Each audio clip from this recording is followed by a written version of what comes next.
장 61절에서 63절 말씀 우리 한 목소리로 함께 읽겠습니다. 리브가가 일어나 여자 종들과 함께 낙타를 타고 그 사람을 따라가니 그 종이 리브가를 데리고 가니라. 그때 이삭이 브엘라헤로이에서 왔으니 그가 네게브 지역에 거주하였음이라. 이삭이 저물 때에 들에 나가 묵상하다가 눈을 들어보매 낙타들이 오는지라. 아멘. 오늘 본문의 말씀은 아브라함의 종을 따라 즉시 이삭을 만나기 위해 길을 떠난 리브가의 모습이 나타납니다. 그리고 이제 목적지에 다 도달하게 되었을 쯤에 들에서 묵상을 하던 중에 이삭이 이제 이 리브가를 만나게 됩니다.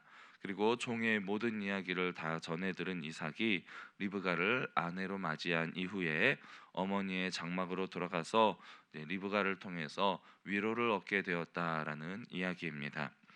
내용 관찰입니다. 리브가는 이삭을 본 후 어떠한 행동을 합니까? 64절 65절 말씀을 보면 리브가가 눈을 들어 이삭을 바라보고 낙타에서 내려 종에게 말하되 들에서 배회하다가 우리에게로 마주오는 자가 누구냐? 종이 이르되 이는 내 주인이니이다. 리브가가 너울을 가지고 자기의 얼굴을 가리더라. 자기에게 마주오는 남자를 보고 아브라함의 종에게 그가 누구인가를 묻고 그가 자기의 남편이 될 사람이라는 것을 전해 들은 리브가는 이제 얼굴을 가리는 모습을 보게 됩니다. 내용 관찰 2번입니다. 종이 리브가와 관련된 모든 일을 보고하자 이삭은 어떻게 반응합니까? 67절 말씀을 보면 이삭이 리브가를 인도하여 그의 어머니 사라의 장막으로 들이고 그를 맞이하여 아내로 삼고 사랑하였으니 이삭이 그의 어머니를 장례한 후에 위로를 얻었더라라고 말씀을 하고 있습니다. 연구와 묵상입니다. 이삭이 리브가를 아내로 맞이하고 위로를 얻은 이유는 무엇입니까? 먼저 첫 번째 이유는 그의 인생에 있어서 가장 큰 중심을 차지하고 있던 어머니 사라를 잃은 상실감이었습니다. 이삭은 사라와 매우 가까운 사이였고 또 그녀로 인하여서 큰 슬픔에 빠져 있었던 것입니다.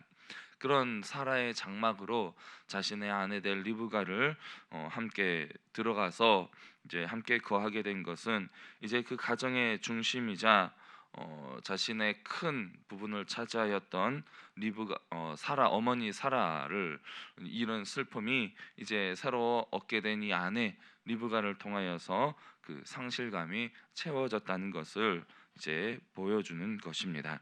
두 번째는 하나님의 인도하심 속에서 만난 배우자 리브가를 통하여서 그가 위로를 얻게 되었다라는 것입니다.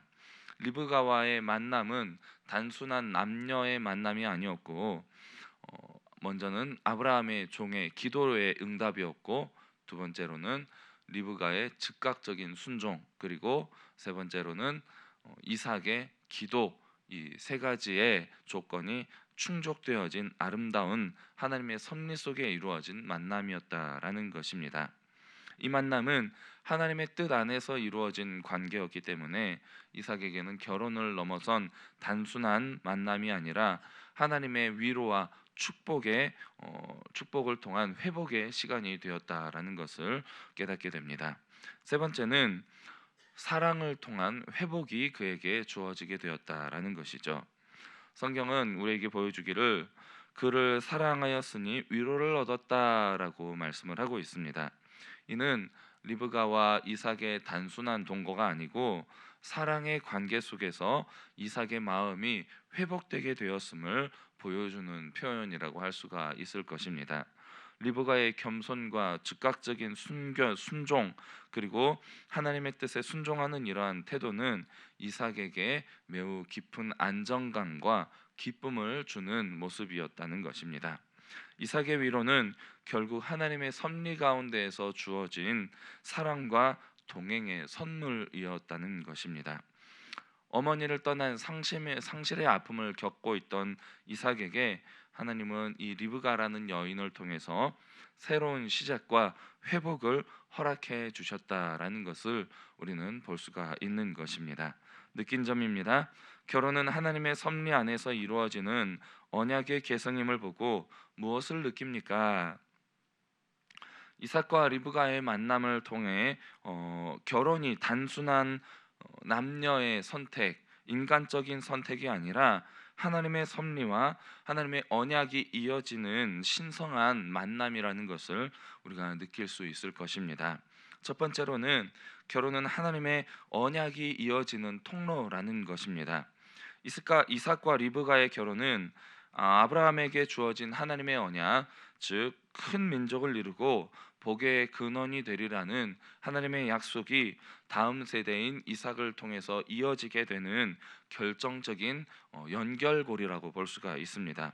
이것은 단순한 이삭과 리브가의 사랑 이야기가 아니고 하나님의 구속사 안에서 아주 중요한 연결고리로서 우리에게 보여주는 모습이라고 할 수가 있는 것입니다. 두 번째는 하나님의 인도하심 속에서 이루어진 만남이 바로 결혼이다라는 것입니다. 이삭과 리브가의 만남은 우연한 만남이 아니었고 아브라함의 종의 기도, 그리고 리브가의 즉각적인 순종, 그리고 이삭의 기도 속의 기다림 속에서 하나님이 직접 인도해 주신 만남이었다는 것입니다. 이는 오늘날 우리가 결혼의 관계를 어떻게 이어가야 하는가를 보여주는 아주 이상적이고 모범적인 모습이라고 할 수가 있습니다. 오늘 우리의 관계 속에서도 하나님이 주권적인 우리의 주인이 되시며 하나님의 인도하심 속에서 우리가 만남을 추구하고 이 만남을 이어가야 하는 것이 바로 결혼이다라는 것을 깨닫게 하는 것입니다. 세 번째로는 상실을 회복하는 사랑의 언약이 바로 결혼을 통해서 이어지게 되는 것이다라는 것을 깨달을 수가 있을 것입니다. 이삭은 어머니 사라의 죽음 이후에 깊은 슬픔에 빠져 있었지만 리브가를 통해서 사랑과 위로를 경험하며 회복을 누리게 되는 것입니다. 이렇게 결혼은 서로의 부족함을 채워주고 상처를 감싸 안아주며 하나님의 사랑을 그 삶 속에서 체험하게 되는 하나님의 언약 공동체로서의 역할을 하는 것이 바로 결혼을 통해서 이어지게 되는 공동체의 모습이다라는 것을 우리에게 보여주는 것입니다. 마지막으로 결혼은 나 개인을 넘어서 우리라는 공동체를 세우는 헌신이 필요한 것이라는 것입니다. 이삭과 리브가는 각자의 삶을 이제 내려놓고 하나의 장막 아래에서 한 몸을 이루고 하나의 공동체를 이루어가는 모습을 보여줍니다. 이는 결혼이 단순한 남녀 간의 감정의 결합이 아니고 서로를 향한 하나님 앞에서의 서약이며 헌신과 결단이 바로 결혼이라는 것을 보여주는 것입니다. 이러한 이삭과 리브가의 결혼의 장면을 묵상할수록 결혼은 단지 개인의 행복을 위한 제도가 아니라 하나님의 뜻을 이루는 거룩한 사명이라는 사실을 우리가 깊이 되새기며 깨달을 수가 있을 것입니다. 적용입니다. 최근 입시와 취업, 결혼과 이직 등 중요한 선택의 기로에서 내 생각보다 하나님의 인도를 받아 결정한 일은 무엇입니까? 어떤 목사님의 이야기입니다. 그분은 결혼을 위해서 여러 만남을 가졌지만 이 만남을 가질 때마다 이렇게 첫 번째 질문을 자매에게 던졌다고 합니다. 나는 선교사로 나갈 건데 함께 선교의 길을 나갈 수 있겠습니까? 라는 질문을 첫 만남의 시간마다 항상 던졌다고 합니다. 누가 이 첫 만남에서 선교사로 나갈 건데 같이 나가겠습니까? 라는 질문을 좋아하겠습니까? 그래서 대부분의 자매들이 망설이면 다시는 그 자매와 연락하지 않고 그냥 그 관계를 끝냈다고 합니다. 하지만 하나님께서 주신 이 사명을 함께 감당할 배우자를 주실 것이라는 확신을 가지고 이 목사님은 계속해서 만나는 자매들에게 그러한 질문을 던지게 되었다고 합니다.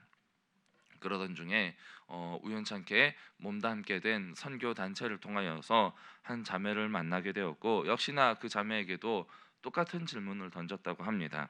그런데 그 자매가 너무나도 흔쾌히 나도 선교사로 나가겠습니다라고 이야기를 해서 외모나 재정적인 상태, 집안, 어떤 성격 이런 것 전혀 따지지 않고 그 자리에서 바로 결혼을 결심하게 되었다고 합니다.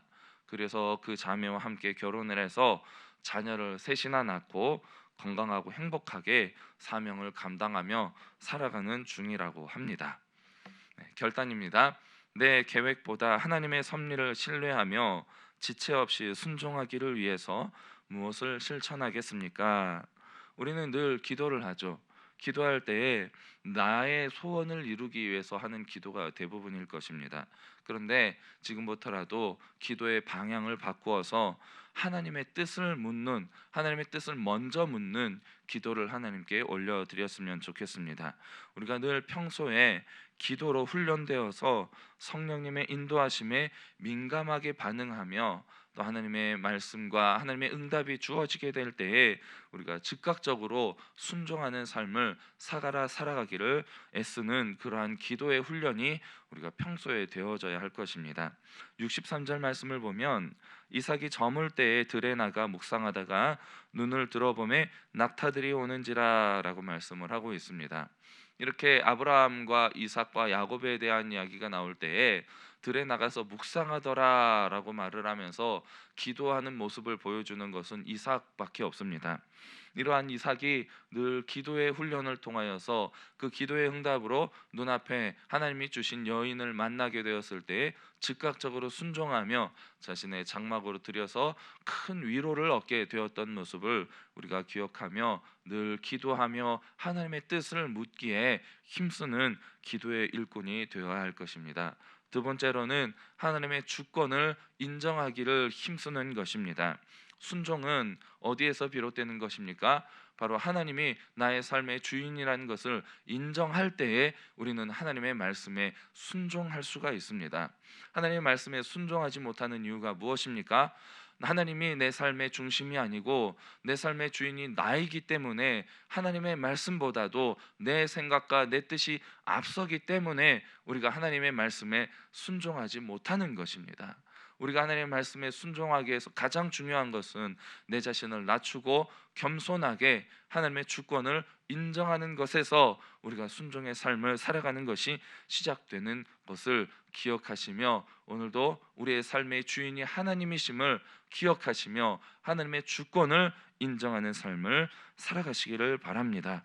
마지막 세 번째로는 하나님께서 주신 감동에 지체하며 미루지 않고 지금 바로 즉각적으로 순종하는 태도로 살아가는 것입니다. 이러한 삶의 실천은 즉각적으로 한 번에 완벽하게 이루어지는 것이 아니고 매일매일 기도와 말씀과 묵상의 삶을 통하여서 조금씩 우리의 삶 가운데 변화가 이루어지는 것입니다.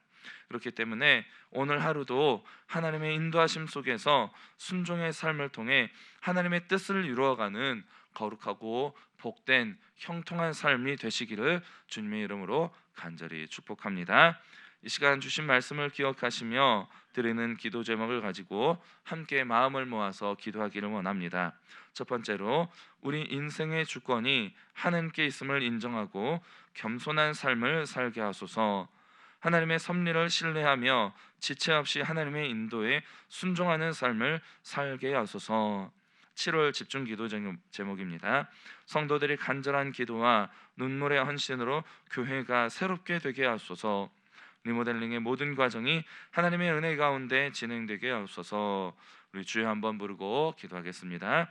주여, 사랑해 주님 감사합니다. 오늘도 이삭과 리브가의 만남의 시간을 통하여서 우리가 어떠한 만남을 살아가야 할 것인지 또 이 만남 속에서 무엇을 바라보며 무엇을 추구하며 살아가야 할 것인지를 깨닫게 하여 주심을 감사합니다. 하나님, 먼저 중요한 것은 우리의 인생의 주권이 하나님께 있음을 기억하며 하나님의 말씀에 순종하는 삶을 살아가는 것이 중요하다는 것을 이 시간 깨닫게 됩니다. 나의 유익을 위해서가 아니라 나의 만족을 위해서가 아니라 우리의 삶 가운데 함께 하시며 우리의 삶을 인도하시는 하나님의 섭리 가운데에서 우리가 순종하며 하나님의 뜻을 깨닫고 말씀 안에서 살아갈 수 있는 귀하고 복된 삶이 될 수 있도록 하나님이 우리의 삶의 주인이심을 인정하는 겸손한 삶이 될 수 있도록 주님 인도하여 주시옵소서. 하나님 감사합니다. 오늘 삶 가운데도 주님 은혜로 함께하여 주시고 우리를 선하신 순종의 길로 축복의 길로 인도하여 주시옵소서. 감사합니다.